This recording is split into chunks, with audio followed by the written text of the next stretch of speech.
Hi friends आपण मैंने समस्या निश्चित भाव में पीएम किसान सम्मान योजना विषय में जानी।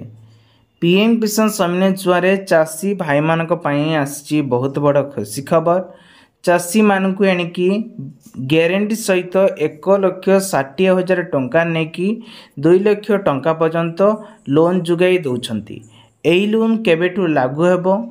जदि लोन लागू हेबो आपण मानकू कौन कौन डॉक्यूमेंट लागिबो, केउं योजना माध्यम लिंक थिले आपण मानकू मिलिबो टंका, आसंतु डिटेल्स आपण मानकू कहबी।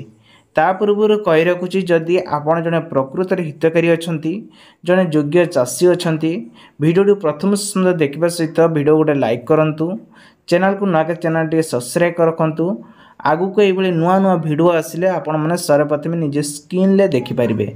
जेमिति कि आपण मानकू सारा देश रे बैंक रो प्रत्येक एबे ऋणी अछंती, सेथिपई सरकार लक्ष्य कले चाषी माने जेहेतु ऋण नवा पई असहायत होउचंती, ताहले तांको पई किछि व्यवस्था बाहर करिबा। से व्यवस्थाटी कोन करचंती केंद्र सरकार ना, जो माने पीएम किसान जुड़ित अछंती से माने क्षुद्र चाषी एवं नाम चाषी अछंती, तो से माने पाखर गोटे किसान क्रेडिट कार्ड रहितिबा दरकार, जहाँकि एई सुआरे 88% लोक क्षुद्र एवं नाम मात्र चाषी बेस अछंती। आउ सेमानकु मध्य ऋण मिलियो बोली कि से फाइनल अपडेट मध्य देइछंती।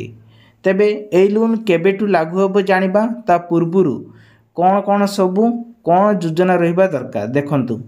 से एक निर्देश देइछंती बा पदक्षेप दिया जाइछि, किसान क्रेडिट कार्ड द्वारा केसीसी कार्ड ऋण तालिका मिलिबो। एथिरे तुमको बहुत सहजरे मिल जिवो।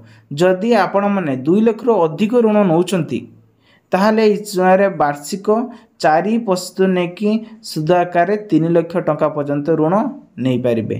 आरबीआई ए निष्पत्ति परे बिना सुधरे कौनसी ग्यारंटी अथवा 2 लाख टंका पर्यंत ऋण नहीं पारिबे। हेले एई लोन केबेटू लागू हेबो प्रश्न उठिला। जदि आपण माने लोन नवा चाहूँगी ताले रेडी होकी थांतु। 1 जनवरी 2025 रे लागू करा जिवो। फलरे एबे चाषी को तांको फसल बाबदरे सहजरे एवं पूरण करि परिबे एवं चाष कामर मध्य लगे परिबे। सेति पई इस लाभ उठाइबा पई केंद्र सरकार निजे ही हाथ बढ़ाई।